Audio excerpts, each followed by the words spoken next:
ہم ختم نبوت پر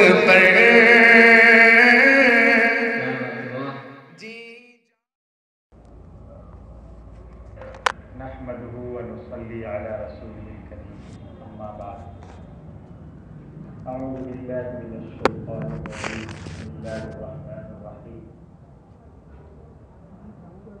ان هذا القرآن يهدي للتي هي اقوم ويبشر المؤمنين الذين يعملون الصالحات ان لهم اجرا كريما صدق الله مولانا العظيم. معزز علماء کرام اور بزرگان دین اور مدرسہ اعلیٰ کے اساتذہ و طلباء اور میرے تمام بھائیوں اور دوستوں،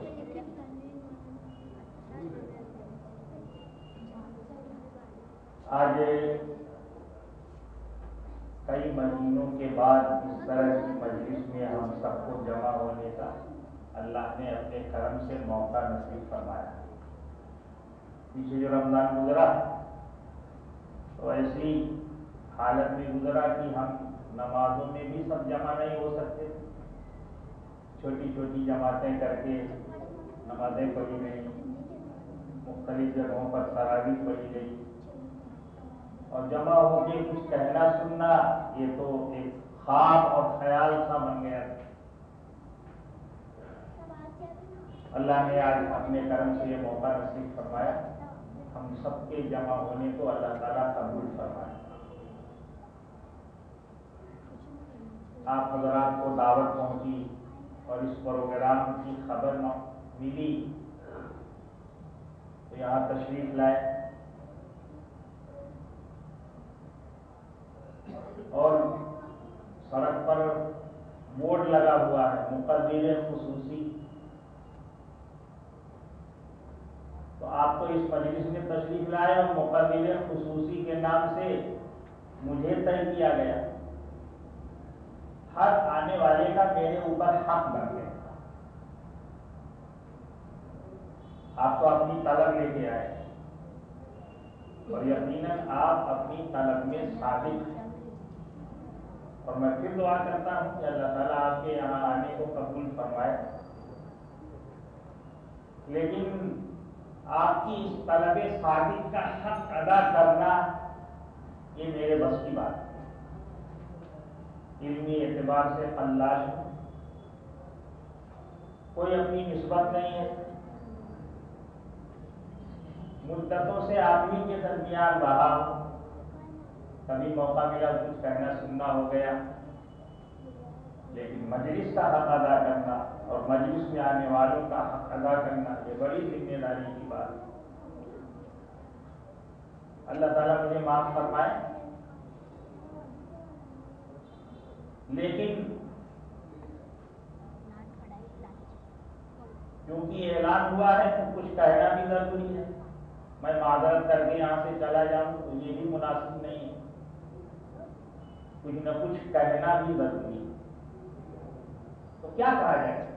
میں جب سے آیا تو یہی سوچ رہا تھا کہ بزرگ آئیں گے، علماء آئیں گے، عزیز طلباء ہوں گے، اساتذہ کرام ہوں گے، بزرگان دین ہوں گے، اور بہت دنوں کے بعد یہ موقع ملا ہے تو کیا کہیں؟ ہمارے ناظم صاحب نے ابھی اعلان کیا بحفظ قرآن کی مناسبت سے اور عظمت قرآن کی مناسبت سے کوئی بات کہہ دی جائے.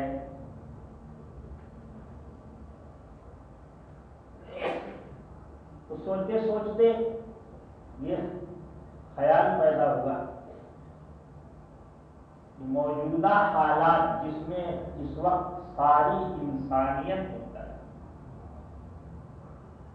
اور خصوصاً اہل ایمان موجودہ حالات سے زیادہ ہی متاثر ہے.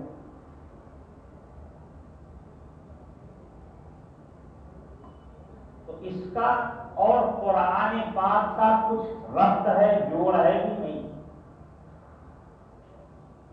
اور قرآن پاک جو اللہ تعالیٰ کی طرف سے ہمارے لیے ایک تحفہ ہے، ہدایت کی کتاب ہے، اللہ کا آخری پیغام ہے، کلام خداوندی ہے، اس میں ہمارے لیے ان موجودہ حالات کے اعتبار سے کچھ ہے یا نہیں؟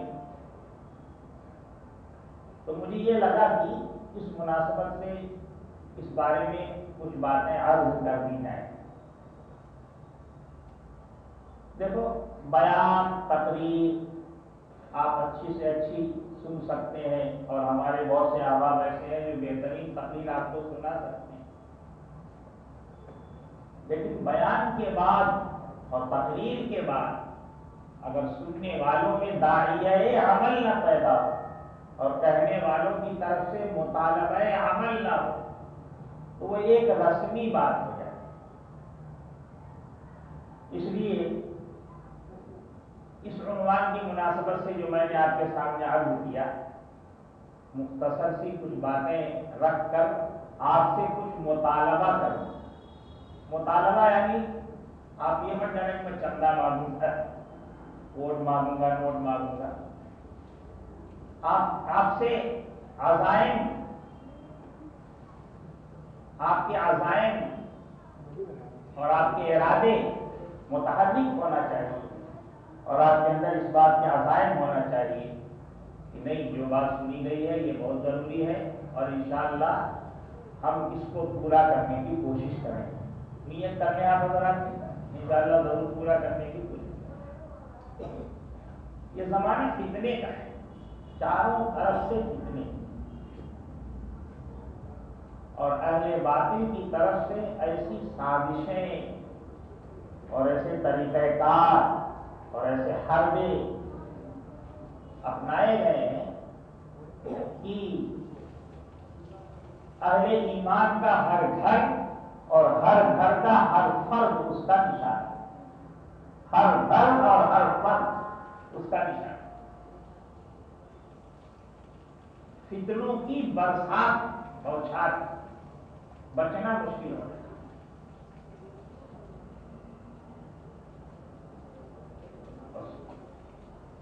ایسے ایسے فتنے ہیں کہ اپنے دین کو بچانا، اپنے ایمان کو بچانا، اپنے دینی تشخص کو بچانا بعض حالات میں بہت مشکل اور دشوار تر ہو جاتا ہے۔ ایسے ماحول میں جہاں ہر طرف فتنے ہی فتنے اور ایسے طاقتور انداز میں سامنے آتے ہیں جن کا مقابلہ کرنا بھی ہمارے لیے مشکل ہے، تو ان فتنوں سے بچنے اور اس سے حفاظت اور اس سے نمٹنے کے لیے ہمیں کیا کرنا چاہیے اور ہم کیا کر سکتے ہیں؟ اسی سلسلے میں ایک بات یہ عرض کر دوں،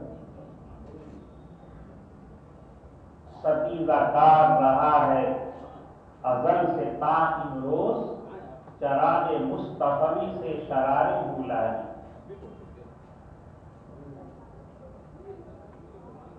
حق کو مٹانے کے لیے باطل ہمیشہ سے اپنی کوششیں اور اپنی سازشیں رچتا رہا ہے اور کرتا رہا ہے، اور آج تک کوئی دنیا میں حق اور باطل ساتھ ساتھ آئے۔ آدم علیہ السلام حق لے کر آئے اور انہی کے ساتھ ملعون ابلیس بھی باطل لے کے آئے۔ تو جب آدم علیہ السلام زمین پر اتارے گئے تو وہ خبیث بھی اتارا گیا، اللہ نے اس کو بھی اتارا۔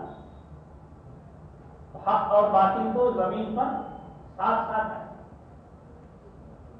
تو ان کے درمیان مقابلہ آرائی ہر زمانے میں ہوئی ہے اور ہوتی رہے گی، لیکن اس کے باوجود حق تعالی شان فرماتے ہیں کہ یہ جو باطل کے مکر و فریب اور ان کا اپنی طاقت کا مظاہرہ اور حق کے خلاف ان کی ساری سازشیں، ان کی کوئی حقیقت نہیں، ان کی کوئی حیثیت نہیں، یہ بے حیثیت۔ اور ایک جگہ تو فرمایا یہ مکڑی کے جالے ہیں،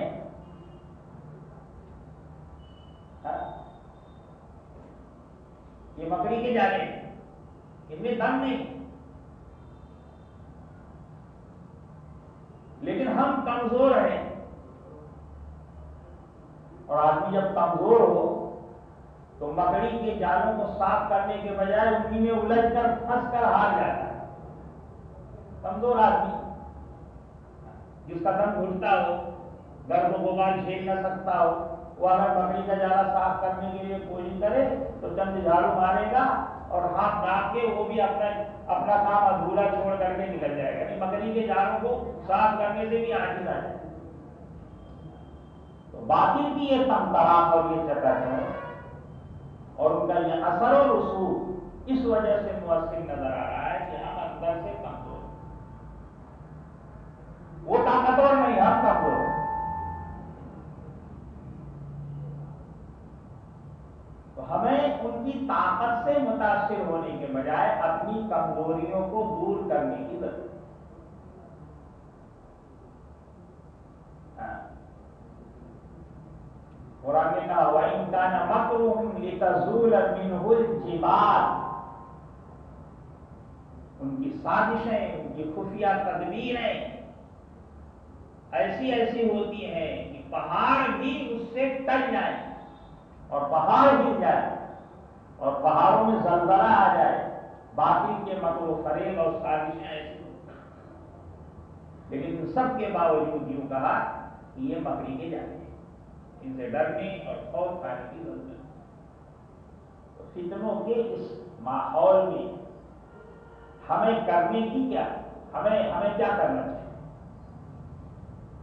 وہ میں عرض کرنا چاہتا ہوں۔ اپنی سمجھ یہ اللہ تعالیٰ اسے قبول فرمائے اور ہم سب کو اس کو پورا کرنے کی توفیق بھی نصیب فرمائے۔ اللہ ہی توفیق دیتے، میری طلب بھی کسی کے کرم کا صدقہ ہے، قدم یہ اٹھتے نہیں ہیں اٹھائے جاتے، اللہ ہی توفیق دے دے۔ تو جانتے ہیں حدیث پاک میں تعلیم دی گئی، کسی نے پوچھا ان فتنوں سے بچنے کا کوئی سامان ہے کیا؟ ہاں، کیا ہے؟ قرآن پاک۔ قیامت تک آنے والے تمام فتنوں سے حفاظت کا سامان قرآن پاک۔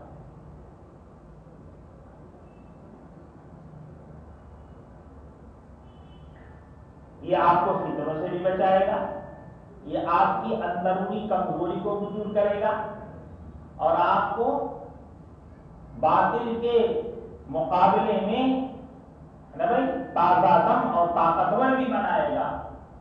اور ایک دن وہ بھی آئے گا کہ اس کے مقابلے میں باطل اسی طرح صاف ہو جائے گا جیسے کسی گھر سے اور کسی کمرے سے مکڑی کے جالے صاف ہو۔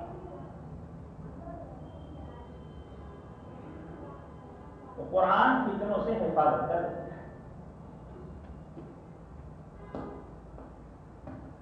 اس بارے میں بغیر کسی تمہید اور تفصیل کے ایک گزارش تو یہ ہے کہ قرآن کی تعلیم کو اتنا عام کیا جائے کہ مسلمان کا کوئی بچہ اور مسلمان کی کوئی بچی، یعنی کوئی مسلم فرد، کوئی بھی ایمان والا بندہ یا بندی قرآن کی تعلیم سے محروم نہ رہے، اتنا عام کیا۔ الحمدللہ ہمارے اس شہر میں مکاتب کے نام سے ایک بڑی اچھی کوشش چل رہی ہے۔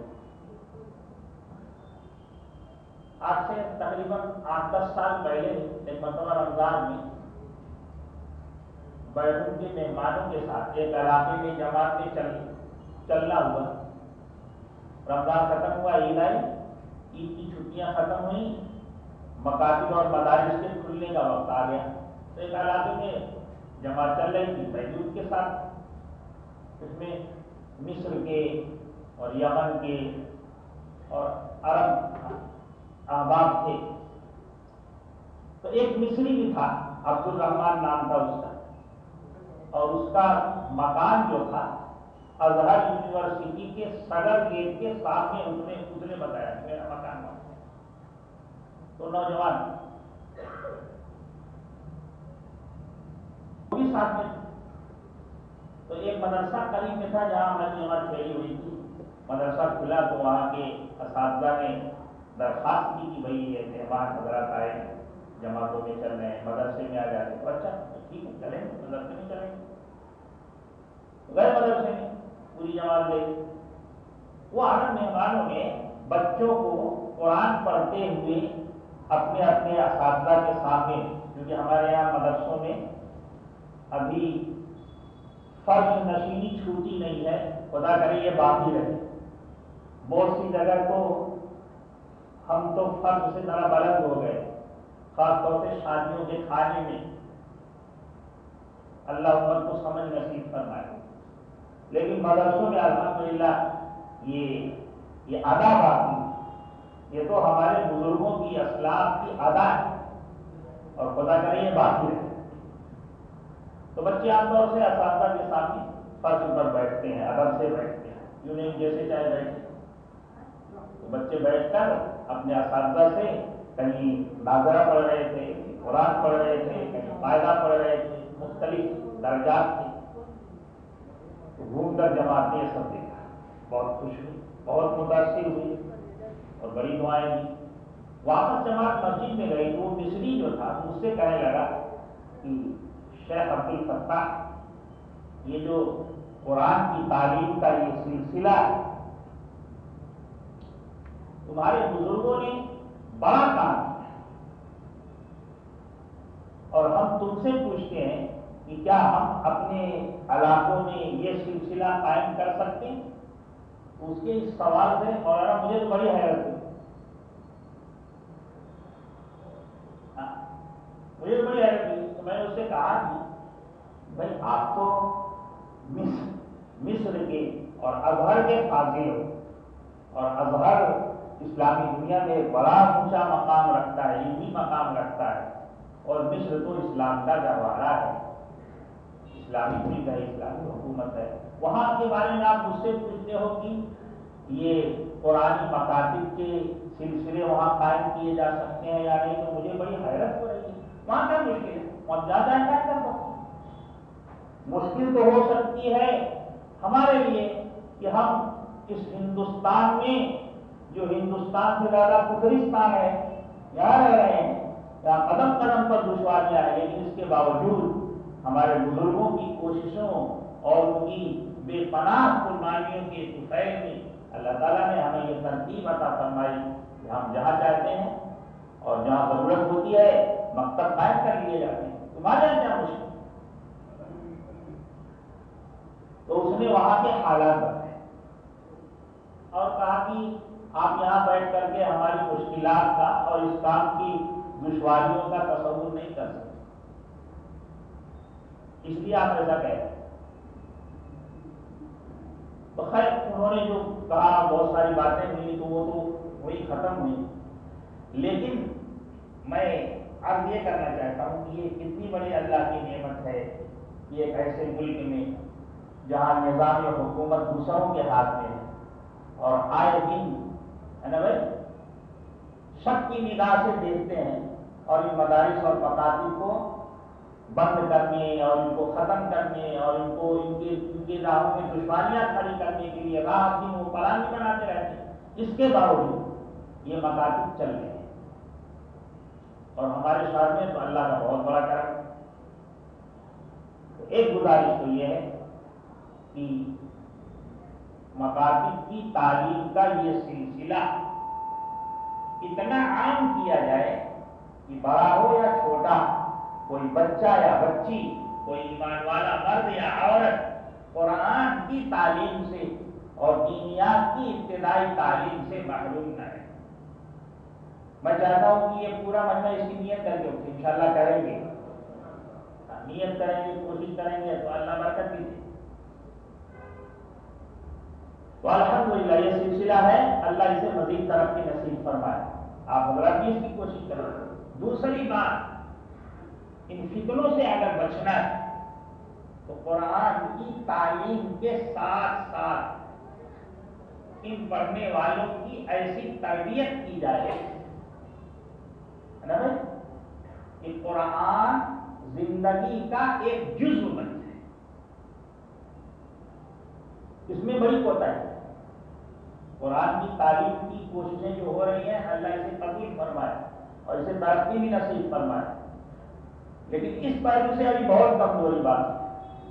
قرآن پڑھنے میں ماشاء اللہ بچوں نے قرآن پڑھا، ایسے تجوید کے ساتھ پڑھا. ہمارے اس شہر میں دنیا کے تمام قاریوں کی نقل اتارنے والے موجود ہیں. بچے بڑے تو بڑے، بچوں میں ایسے مل جائیں گے تو دنیا کے تمام قاریوں کی نقل خوب آپ کے سامنے پیش کر دیں گے. تو تجوید و قراءت کے اعتبار سے اور قرآن کو اچھی آواز میں پڑھنے کے اعتبار سے جو کوششیں ہو رہی ہیں اللہ اسے قبول فرمائے. لیکن اس پہلو سے ابھی بہت کمزوری باقی ہے کہ عملی طور پر قرآن زندگی میں نہیں. حافظ ہے، دن گزر گیا اور قرآن کی تلاوت نہیں ہو سکتی. مہینہ پورا ہو گیا، قرآن ختم نہیں ہوا.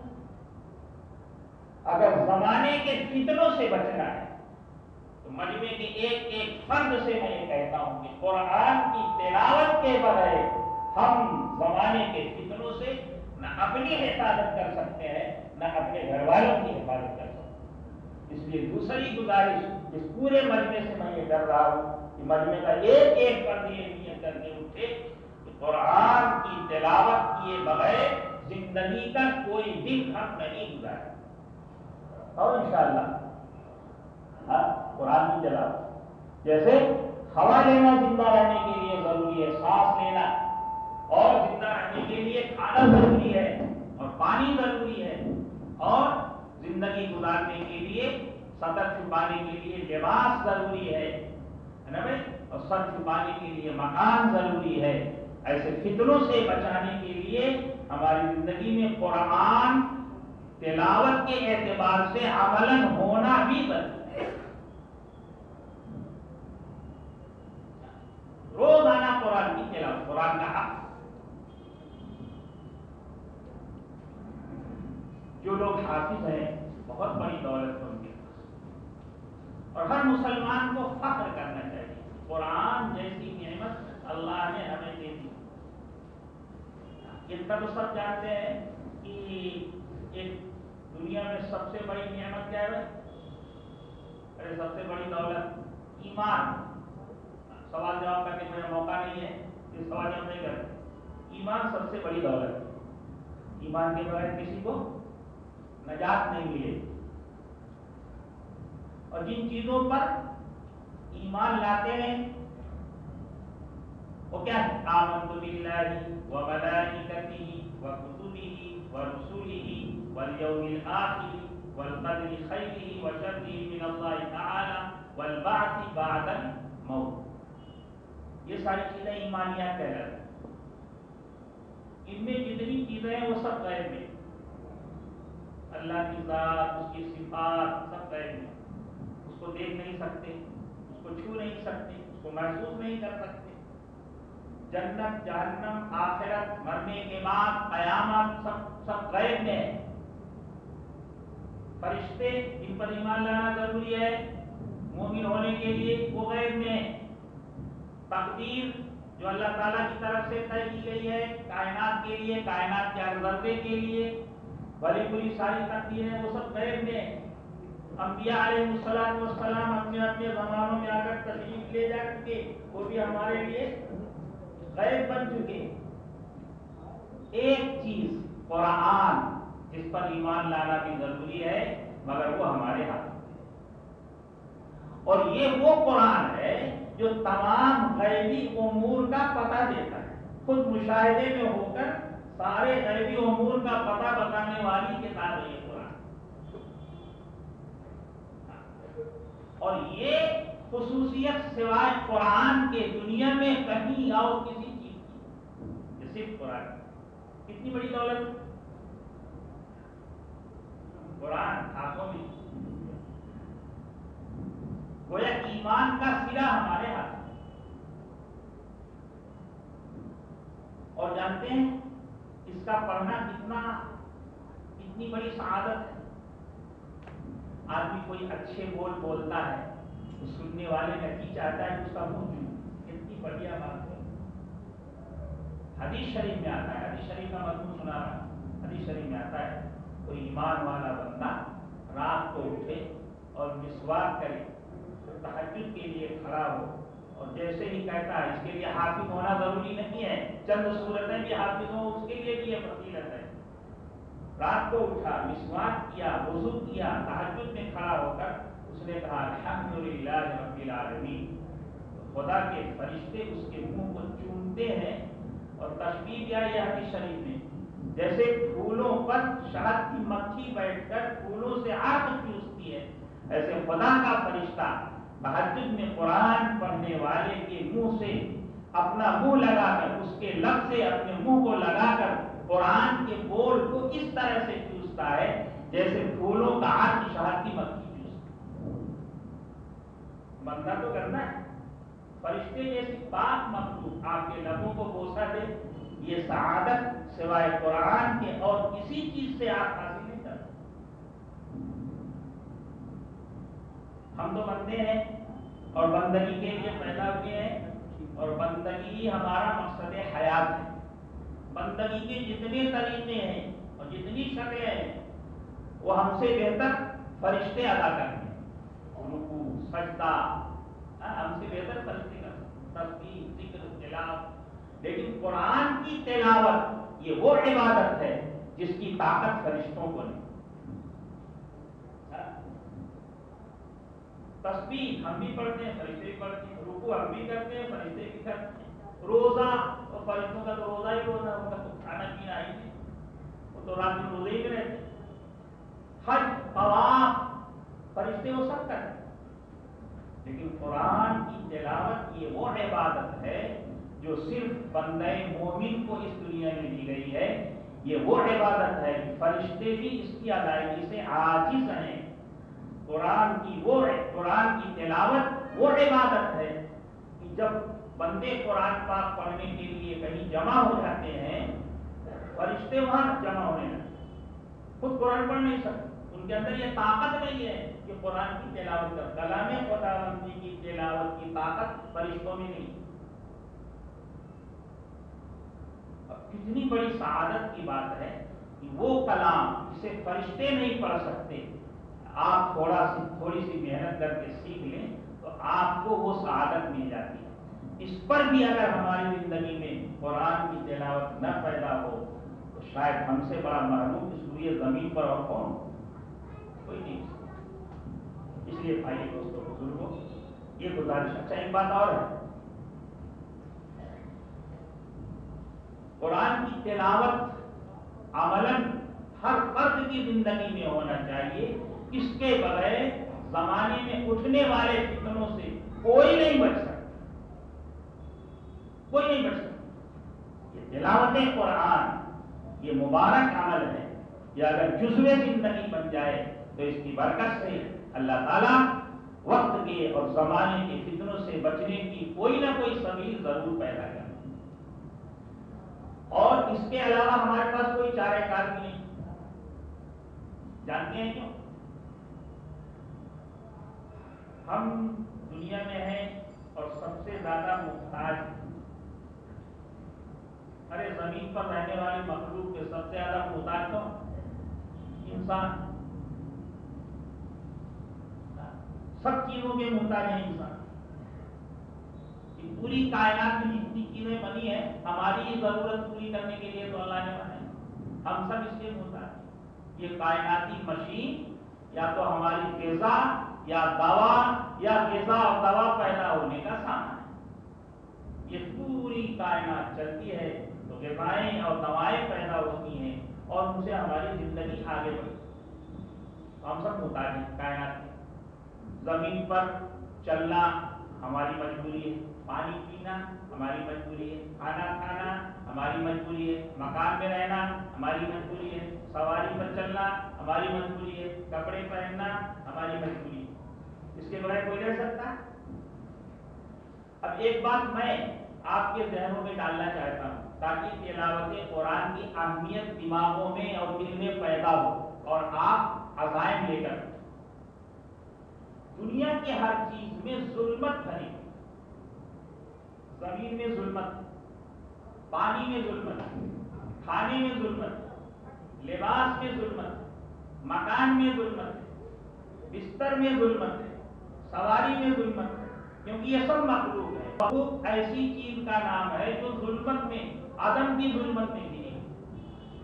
اس کائنات کی کسی چیز میں روشنی نہیں، روشنی تو سورج میں ہے، سورج نکلتا ہے تو زمین معلوم ہوتی، کالی چیز کالی معلوم ہوتی، سفید چیز سفید معلوم ہوتی، لال چیز لال معلوم ہوتی، ہری ہری معلوم ہوتی ہے۔ سورج نکلتا ہے تو سورج کی روشنی ختم ہو جائے تو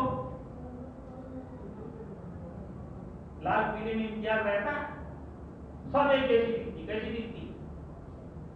سب کالی دکھتی، جو لال ہے وہ بھی کالی، جو سفید ہے وہ بھی کالی، جو سیاہ ہے وہ تو ہے ہی سیاہ، جو کسی اور رنگ کی ہے وہ سب کالی ہی دکھتی ہے اگر سورج کی روشنی نہ ہو۔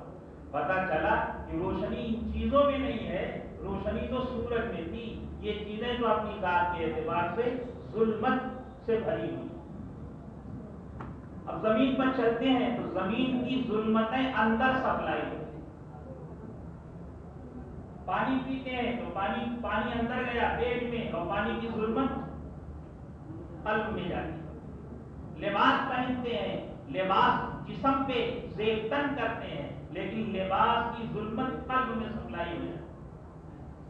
کھانے کی ظلمت قلب میں گئی، زمین کی ظلمت قلب میں گئی، لباس کی ظلمت قلب میں گئی، سواری کی ظلمت قلب میں گئی، کسی چیز کو چھوا تو اس میں ظلمت اور اندھیرا تھا، وہ قلب میں گئی۔ تو رات دن ہمارے دل میں اندھیرے سپلائی ہو رہے ہیں۔ دل کے ان اندھیروں کو دور کرنے کے لیے ہمارے پاس کوئی ہے، کوئی چیز ہے جو ان اندھیروں کو دور کر سکے؟ واحد چیز اللہ نے قرآن دیا۔ قرآن کے ہر حرف میں نور ہے، اتنا نور ہے، اتنا نور ہے۔ سائنسی لوگ ایسا کہتے ہیں کہ جو روشن حصہ ہے نا کائنات کا وہ 4% اور 96% حصہ تاریکی میں۔ تو یہ جو 4% حصہ روشن ہے، اس میں لاکھوں کروڑوں کہکشائیں ہیں، اور نہ جانے کتنے اربوں کھربوں ستارے سیارے، اور نہ جانے کتنے سورج چاند ہیں، وہ اللہ ہی کو مانتے ہیں۔ وہ سب کل ملے 4%۔ سمجھے بات؟ سورج کی روشنی صرف اس 4% حصے کو منور کرتی ہے، باقی 96% حصہ کائنات کا وہ اندھیروں میں ڈوبا ہوا ہے۔ ان اندھیروں میں کیا ہے وہ اللہ ہی جانتے ہیں کیا ہے، اللہ کے علاوہ کوئی نہیں جانتا۔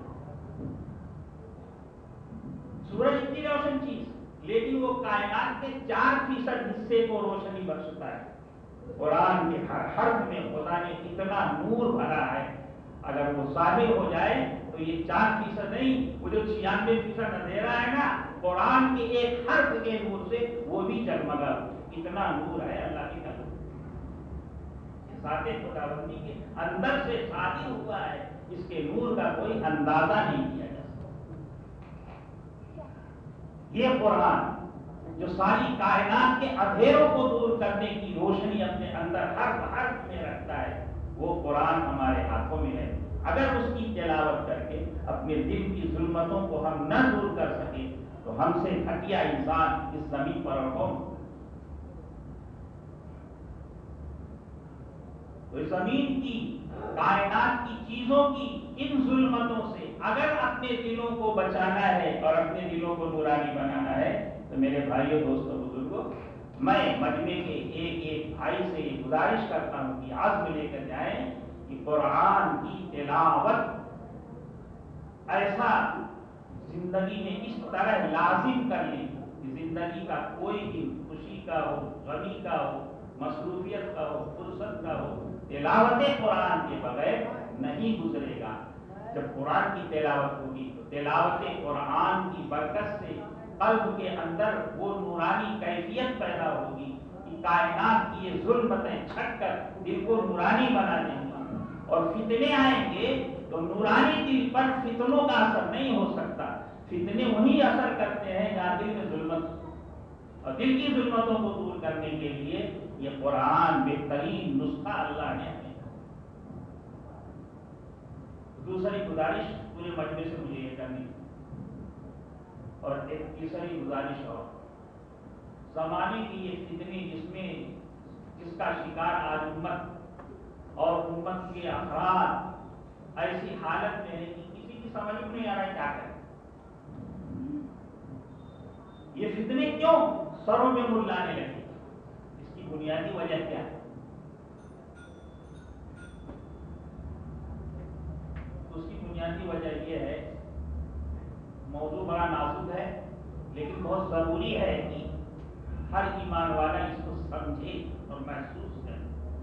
اس لیے تفصیل میں جائے بغیر بس اس کی بنیاد میں آپ کے ذہنوں میں ڈالنا چاہتا ہوں تاکہ سوچ اور فکر لے کر اٹھے. حضور پاک صلی اللہ علیہ وسلم دنیا سے تشریف لے گئے. آپ نے اپنے بعد کوئی خلیفہ نامزد نہیں کیا. حضور کا جسد اطہر آپ کی نعش مبارک رکھی ہوئی ہے. صحابہ کو سب سے پہلے کیا کرنا چاہیے تھا؟ کیا کرنا چاہیے تھا؟ آپ کے محلے میں میت ہو جائے سب سے پہلے محلے والے کیا کریں گے؟ کفن کریں. فرض ہے محلے والے کا، فریضہ ہے.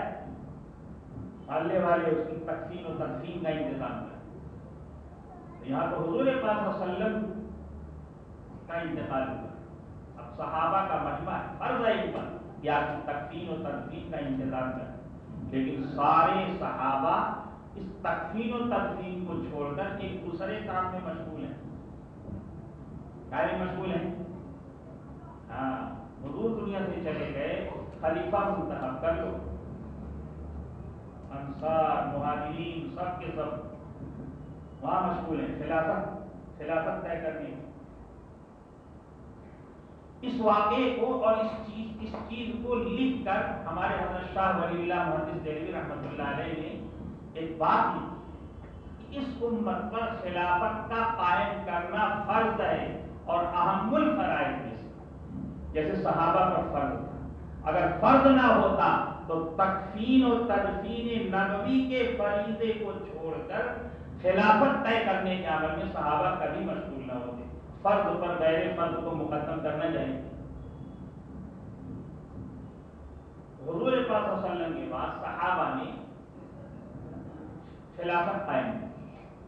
وہ خلافت جب تک تھی ہر مسلمان پوری دنیا میں محفوظ تھا.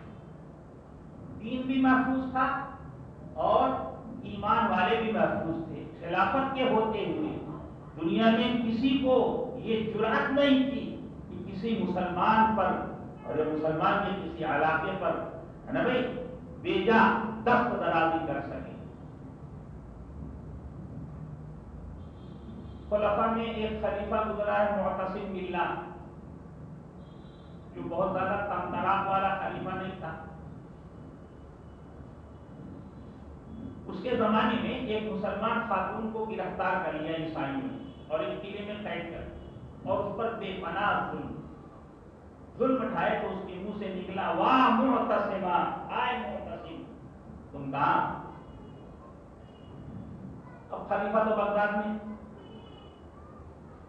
اور یہ ہزاروں میل کے فاصلے پر دشمنوں کے قلعے میں مسلمان خاتون قید دشمنوں کے ہاتھوں ظلم سہے اور اس کی زبان سے بے اختیار نکلا واہ معتصما، آئے معتصم.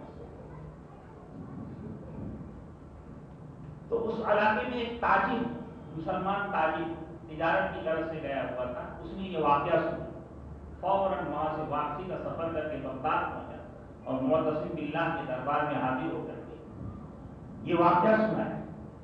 ایک خاتون مسلمان دشمنوں کی قید میں ہے، اس کی مدد کے لیے آپ کو پکارا ہے.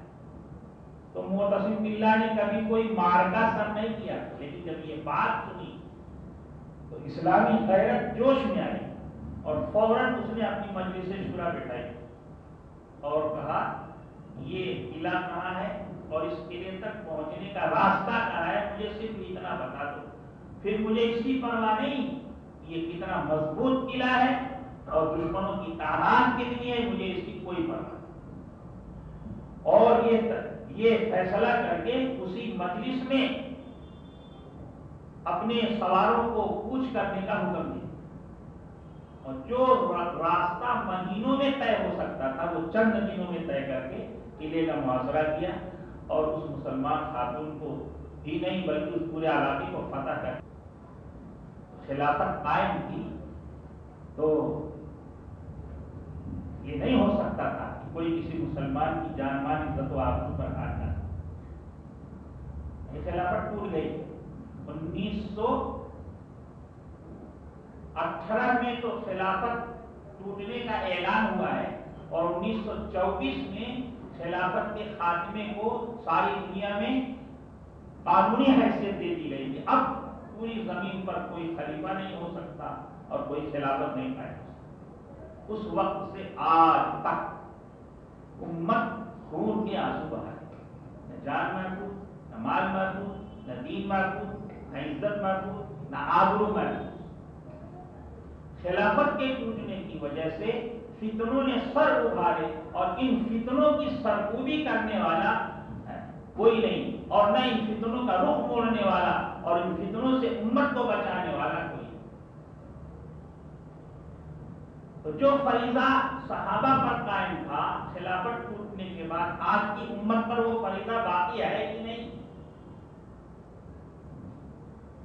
کوئی اس کا انکار کر سکتا ہے؟ اگر صحابہ پر ایک چیز فرض تھی تو ہم پر سے وہ فریضہ ثابت نہیں ہو سکتا. ہم پر بھی فرض.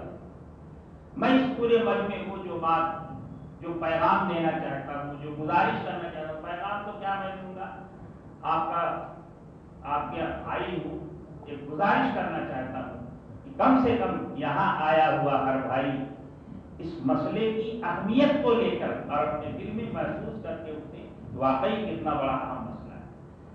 میرا کہنا یہ ہے کہ ہم اس کو کتنا محسوس کر رہے ہیں اور جو چیز فرض ہے اس فریضے کی ادائیگی کے لیے ہم کیا کوشش کریں. کچھ کر رہے ہیں کہ نہیں کر رہے؟ پتا چلے گا کہ کوشش کرنا تو دور کی بات ہے، ہمارے ذہنوں میں اس مسئلے کی اہمیت کی نہیں. ہمارے اکابر اس سے غافل نہیں. ہمارے اکابر نے اس کی بہت کوشش کی اور اس کے لیے جان بھی دی، لڑے بھی، مارکا آرائی بھی کی، کتنی جنگیں لڑی ہیں کہہ بھی نہیں. لیکن مسئلہ قابو میں نہیں آیا اور ہاتھ سے نکلتا گیا اور بہت دنوں کے بعد یہ بات سمجھ میں آئی کہ امت میں ضعف استعداد کا یہ حال ہے کہ خلافت قائم کرنا تو درکنار، خلافت قائم کر دی جائے تو خلافت کو سنبھالنے اور قبول کرنے کی استعداد کی امت میں نہیں. خلافت کے نمونے کئی مرتبہ قائم کیے جائے لیکن وہ بچی نہیں، امت قبول نہیں کر سکتی. تو قیام خلافت تو دور کی بات ہے، قبول خلافت کی استعداد بھی امت میں باقی نہیں ہو. اب ہمارے لیے راہ عمل کیا بنتی ہے؟ یہاں سے محنت کی جائے کہ امت کے اندر اور امت میں سب سے پہلے اپنے کو شامل کریں، اپنا مزاج اور اپنی سوچ اور اپنی فکر اور اپنا ماحول ایسا بنائیں کہ ہے نا بھائی خلیفہ اور خلافت کو قبول کرنے اور قائم کرنے کی استعداد میرے اندر بھی اور پوری امت کے اندر کیسے پیدا. ہمارے بزرگوں نے جو بھی کیا وہ اسی مقصد کو پیش نظر رکھ کر کیا ہے. سمجھ میں آئی بات؟ تو میں اس مجمع میں آئے ہوئے ہر بھائی سے، ہر بزرگ سے یہ گزارش کرتا ہوں کہ یہ فکر لے کر جائے کہ اس پہلو سے کیا کر سکتے ہیں. اور جاتے جاتے میں یہ بھی عرض کر دوں کہ اس پہلو سے جو بھی کام ہوا، ہمارے مدارس، ہمارے دارالعلوم اور ہمارے علماء کی سرگرمیاں، ہے نا بھائی، ان کے فقہ و فتاوی، ان کی خطابت اور ان کی ساری سرگرمیاں اور ہمارے مشائخ اور ان کی سرگرمیاں اور انہی سرگرمیوں میں ہمارے اکابر کی ایک منظم جماعت اور بہترین کام کرنے والی جماعت دعوت و تبلیغ. اس کام کی یہ شکل جب ہمارے علماء اور مشائخ کے سامنے آئی تو سب کو امید بڑھی. اور حضرت خاجی رحمۃ اللہ علیہ کی مشہور بات وہ سب نے سنی ہوگی کہ مولوی الیاس نے یاس کو آس سے بدل دیا. تو وہ یاس کیا تھی اور آس کیا تھی؟ وہ یاد تو یہ تھی کہ قدم قدم پر کوشش کر کے یہ تجربہ ہمارے اسلاف کو، بزرگوں کو اور اکابر کو ہو گیا کہ امت میں قبول خلافت کی استعداد بھی باقی ہے، مایوسیوں کا شکار۔ اور آج جو تھی وہ یہ تھی، جب یہ کام سامنے آیا تو اس کام کے ذریعے سے لوگوں میں پھر یہ امید پر چلی کہ اگر یہ کام اپنی اصل شکل میں ہوتا رہے تو امت میں وہ استعداد پھر سے پیدا ہو سکتی ہے۔ اور دعوت کی اس محنت میں صرف روزہ نمازی کو نہیں بلکہ اس نمونے کو بھی دکھایا ہے۔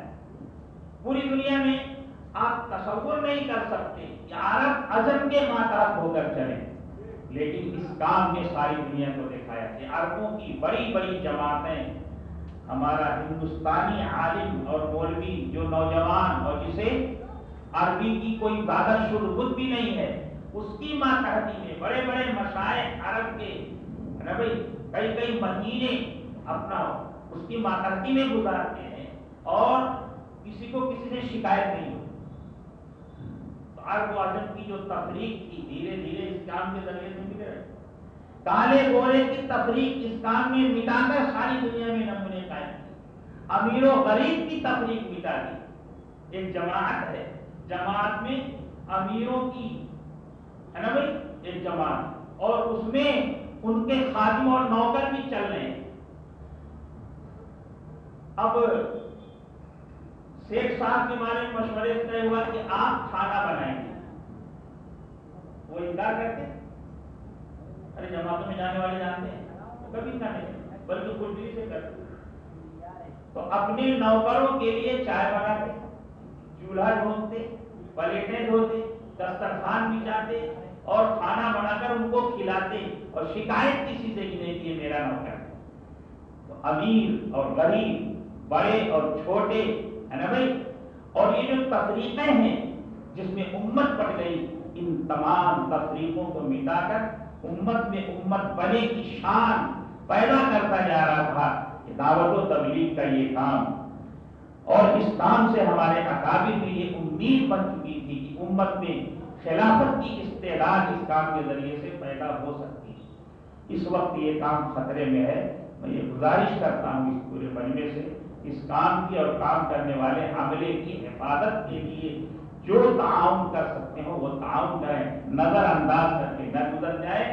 آپ کے کندھے پر جو فریضہ عائد ہے یہ کام اس میں آپ کا معاون بننا ہے، اس لیے آپ اسے نظر انداز نہیں کر سکتے۔ یہ دو تین باتیں آج کی اس موقع کی مناسبت سے میری سمجھ میں آئی، اور مجھے ایسا لگا کہ یہ ضروری ہے وقت کے اعتبار سے، اس لیے میں نے عرض کر دی کہ اللہ تعالیٰ کہنے سننے کو قبول فرمائے، اور کہنے سننے سے زیادہ سمجھنے کی توفیق نصیب فرمائے، اور سمجھ کر کے ہم سب کو عمل کرنے کی توفیق نصیب فرمائے۔ آج جن بچے میں قرآن پاک حفظ کر کے زمرۂ حفاظ میں شامل ہونے کی سعادت حاصل کی ہے، ان بچوں کو بھی مبارکباد دیتا ہوں، ان کے گھر کے لوگوں کو، خاندان کے لوگوں کو بھی، اور مدرسے کے اساتذہ اور ذمہ داران اور منتظمین کو بھی، اور آپ سبھی حضرات کو بھی مبارکباد دیتا ہوں کہ ان کی حوصلہ افزائی کے لیے آپ حضرات تشریف لائیں۔ اللہ آپ کے جمع ہونے کو قبول فرمائے اور ہم سب کی مغفرت فرمائے۔ وآخر دعوانا الحمدللہ۔